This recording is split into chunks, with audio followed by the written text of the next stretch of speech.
Hello, everyone, and welcome back to Picardcast. Tonight, I'm your host, Rebecca, and I'm joined as I am every week by the lovely Brooke. Welcome back, Brooke. Hi. Thanks for having me back. Oh, no. I know. Every week, it's like, I'm not sure if we're going to be back together, but then we just do it, so. How you doing? I guess I'm all right. You know, we still got the plague and all, so. Yeah, I know. There's nothing wrong with that. Mm-hmm. Yep, I'm still working from home, but you went back to your office. Yeah. You are in the healthcare industry. That's right. I am in the healthcare industry, so I am actually back at my office full-time, 5 days a week. That's just one of the hardest things I've ever had to do after being home for like a good number of I was home, I guess, like for like about a whole month or so, maybe even a little bit more. But now, back at work full time, and still wearing a mask because still being careful, washing my hands, wearing the gloves because can't be too careful out there. Yeah. So that's that, and everything's terrible, but you know what? We have Star Trek. We have Star Trek to talk about. So I'm very excited because we're still in our personal logs journey, and we're joined tonight. Of course, we have a guest. We always have a guest. We're joined by our good friend, who I don't think we've had you on since we met you at C2E2. Steven Farshid is back. I totally messed up your name. No. I often go by Steven, so it's sorry. I apologize. I had to work late. Only my close friends call me Steven. So. Oh, good. I'm gonna blame that on the fact that I had to work late and I had a long weekend and didn't get a lot of sleep. So I'm gonna blame it on that. All the other things I do wrong, I don't know what to blame that on, but that's my story, and I'm sticking to it. Welcome back to Picardcast. Well, thanks. I'm really, really excited to be here. It's definitely my favorite show to be on, and I have a blast doing it because you guys talk about something that I absolutely love. So I love coming on, and I love the show, and I'm thankful to be here. Awesome. Yeah. So that's great. Thank you. Now, I don't think we've talked to you since. Have we gotten your thoughts on the whole series of Picard since we last spoke to you? I don't think so. No, I was on episode 7 of Picard. That is last time. That was the last time we talked about the series, and we hadn't talked about how it wrapped up and what my feelings are. And yeah, so like in a quick little brief nutshell, overall thought for the season. Did you like it overall? Love it? Hate it? Lukewarm? What'd you think? Okay, so I'll say I liked it, if those are my options. Loving it, I think would be a little bit of an overstatement. I like anything Star Trek. I like anything new content Star Trek. So I'm not the kind of person that's going to go online and bash Discovery and bash Picard and bash everything this isn't canon and all that stuff. It doesn't matter to me, especially if I'm seeing Sir Patrick on the screen and some characters that I've loved since I was a kid. I mean, I cannot complain. There are definitely episodes that I absolutely loved.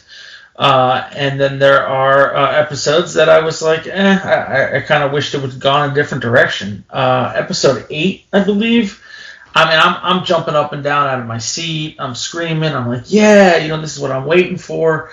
And I was kind of hoping that energy had carried over to 9 and 10. It didn't for me. There were some problems, in my opinion, with the ending. But once again, I might just have to, attest that to the fact that it didn't follow my own personal headcanon, and that's not fair. You know what I'm saying? Just because it didn't go the way I had thought it would have gone or wanted it to go, it's not really fair to pick it apart and judge it. So I liked it as a whole. I felt like there was a nice good build up to it. I liked how they were picking up steam. Kind of wish the momentum had kept going into the finale, but overall, I'm still excited about season 2, of course, and I liked it. Okay, I think that's a pretty fair review. Yeah, I think that's very balanced. So I do appreciate that you said that you're not the kind of guy to get online and bash something just because it's new. I.e. Discovery or Picard. And certainly I think we all have our own headcanon of where we think things are going to go. And, of course, the show will do its thing, its own, path, of course. But I'm glad you're excited for season 2, as are we. We're also very excited for season 2. Awesome. Yeah. So tonight we are going to be doing the first of a 2-parter.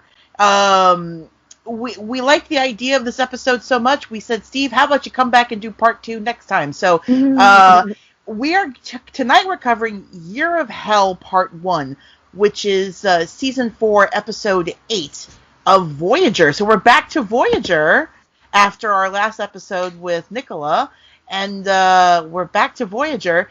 So tell me, Steve, why this episode? Why Year of Hell?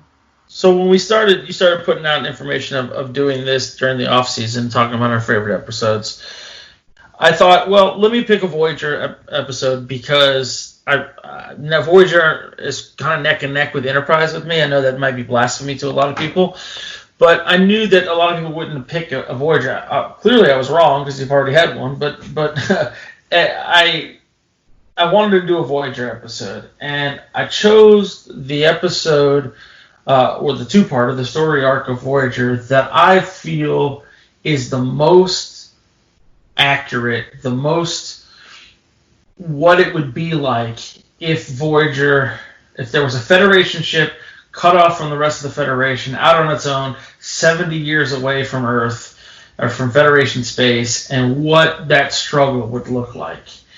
And when I first watched this episode, I said, this is what I was expecting from the beginning. Mm-hmm. Not that I disliked any of the other stuff, but to me, when I watched that Year of Hell Part 1, I said, okay. And the first time I saw it, I didn't know if it was just going to wrap up or whatever. But to me, I was really, as soon as I saw it, I was like, okay, this is finally like a 5-episode arc that I'm about to watch. And I was really pumped up about it. And, it was still very satisfying to me, even though, as spoiler alert, it all wraps up in 2 episodes. But this episode has some of the themes in it that I really, really feel like, what would the reality be if Voyager was a real situation? So that's why I chose this. Oh, I actually really like that.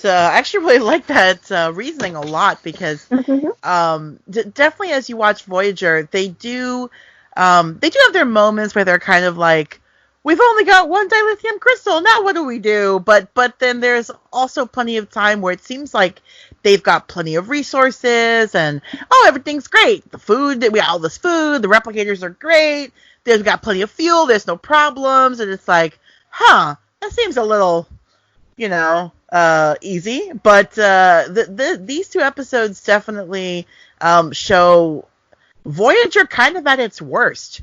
I mean, it's we'll get into that more on the next episode, but we'll definitely start talking about it here as we go into Year of Hell Part 1. So let's talk a little bit about this episode. This episode was directed by Alan Croker. I hope I'm saying that name correctly. And he has done... he's kind of directed a little bit of everything, mostly TV stuff. And if you've watched anything that's been within the pop culture arena, you've probably seen an episode of something he's directed, as well as 13 episodes of Enterprise. So definitely part of the Star Trek family here. He also directed the finale of Deep Space Nine. Oh, look at that. Okay, so he's definitely in the Star Trek family. Yeah. This episode was written by, even though there's like lots of writing credits for like Gene Roddenberry and the guys who created the show, it does say written by Brannon Braga and Joe Menosky, another 2 very familiar Star Trek writers' names to our fandom. And the synopsis is, Voyager comes across a Krenim time ship that's wiping whole species from existence to change the existing timeline.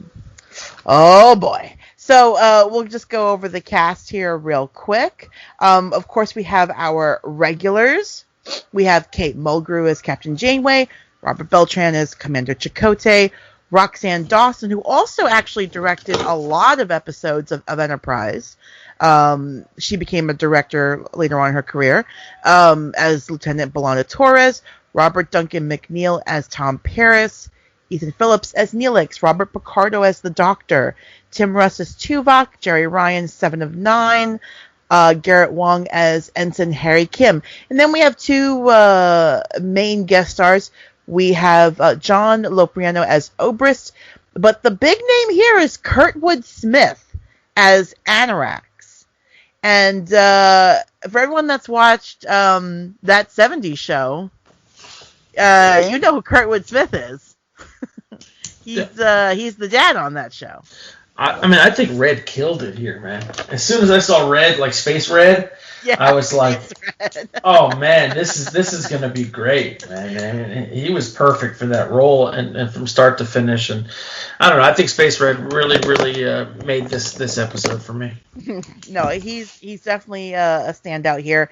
He's also appeared in a Star Trek Deep Space Nine episode as a Cardassian, and he was also in Star Trek VI, The Undiscovered Country, as the president of the Federation. So, well, yeah, he's been around. Didn't he play a Klingon once? You know, I think he did. I think he did play a Klingon once. I got these little factoids off of Wikipedia because I'm not that smart, but I do think that he did also play a Klingon. He's like the actors, like character actors or whoever that you see on like all the CSIs or Law and Orders or something. He's just been in so many different types of Star Trek shows. I mean, and you can tell he's a fan. Yeah. Oh, 100%. I always get excited when there's a guest star who's also a fan of Star Trek. It gets me very excited. On when I saw Discovery and Rainn Wilson plays Harry Mudd on Discovery, it got me so excited because Rainn Wilson is like the biggest Star Trek fan on the planet, next to us, of course. My favorite though. My favorite, though, is Mae Jemison, because she's an actual astronaut. Yes, that is probably the absolute best guest star on Star Trek. An actual astronaut was on Star Trek. She actually was in space. Yes, she has been. I mean, I appreciate that sentiment, and that's an awesome thing. But if you're going to tell me that The Rock wasn't the best guest star in all of Star Trek, I'm going to have The Rock. I mean, listen, The Rock hasn't been to space. Are you sure? Are you sure? He probably has his own orbit. I think he has. I mean, at this point, he might have been to space. I don't know. The Rock is very busy. My love for The Rock is very unnatural, so we might as well just move on from this one because I cannot. All right. We'll just move on then. We're learning things about Steve tonight. So normally we kind of break this down by scenes, but since this is the Year of Hell and the show breaks it down in like highlights of days, we're going to do it the same way here tonight. So we're going to talk about all the different days and the things that happen in these days, and we do have one star date to talk about and all that, and some really funny and cool lines in this episode. So let's dive right in to Year of Hell Part 1.